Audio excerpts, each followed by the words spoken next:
SC commission ST commission కూడా complaint ఇస్తాం. SC commission రప్పిస్తాం. చాలా మంది ఎస్టీల ఇల్లున్నాయి, వాళ్ళు ఇబ్బంది పడుతున్నారు. ఎస్టీ వర్గానికి సంబంధించిన ప్రజలు ఉన్నారు, వాళ్ళ ఇల్లునే వాళ్ళు నష్టపోతున్నారు.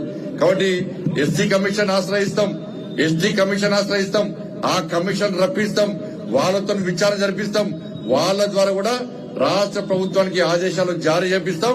ఎట్టి బస్సులో హుజాబాద్ డంపింగ్ యార్డ్ విషయంలో ప్రసక్తే లేదు. వల్ల సమస్యలను కొని చేసుకునే ప్రయత్నం ప్రభుత్వం చేస్తున్నది. హుజాబాద్ లో కాంగ్రెస్ పార్టీ నాయకులు ప్రభుత్వం మీద ఒత్తిడి తీసుకురావాలి.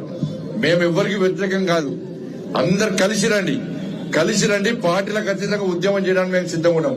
కానీ టెంట్లేసి బీజేపీని తిట్టి, బీజేపీ నాయకులను తిట్టి, ఎవడో ఇంకోని తిడితే ఇలా మా ఉద్యమం ఏంటో మేము చూపడుతున్నాం. ఇలా మొన్న మా కార్యకర్తలందరూ రోడ్డు మీకెక్కి అరెస్ట్ అయినరు, ఉద్యమం చేసిర్రు, దెబ్బలు తిన్నారు.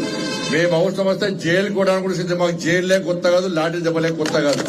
ఒక్కొక్క కార్యకర్త మీద 20, 30 కేసులున్నాయి. ఈ డంపింగ్ యార్డ్ కోసం మా వాళ్ళు జైలుకు వస్తారు, లాఠీ దెబ్బలు తింటారు. కానీ చివరకు హుజాబాద్ ప్రజల యొక్క ప్రాణాలను కాపాడడానికి ఇవాళ మా ప్రాణాలను పణంగా పెట్టి మీకు రక్షణ కవచంగా, హుజాబాద్ ప్రజలకు రక్షణ కవచంగా, చుట్టుపక్కల గ్రామాల ప్రజలకు రక్షణ కవచంగా మా భారతీయ జనతా పార్టీ కార్యకర్తలు ఉంటారు. నేను రాష్ట్ర ముఖ్యమంత్రి మళ్ళా విజ్ఞప్తి చేస్తున్నా. ఏదో గుమ్లాపూర్కి వచ్చి నేను ప్రాజెక్టు కడతా, నేను రోడ్లు వేస్తా, మీకు పెన్షన్లు ఇస్తా, డబుల్ బెడ్రూమ్లు ఇస్తా అన్నట్టు పెద్ద పథకం ఇచ్చినట్టు ఇచ్చిపోయింది. మీకు హుజాబాద్ వచ్చి పథకం ఇస్తారు కదా, పెద్ద పథకం. ప్రాజెక్ట్ ఇచ్చింటే డంప్ యార్డ్ మీకు తలకాయలు పెట్టింది వాళ్ళ.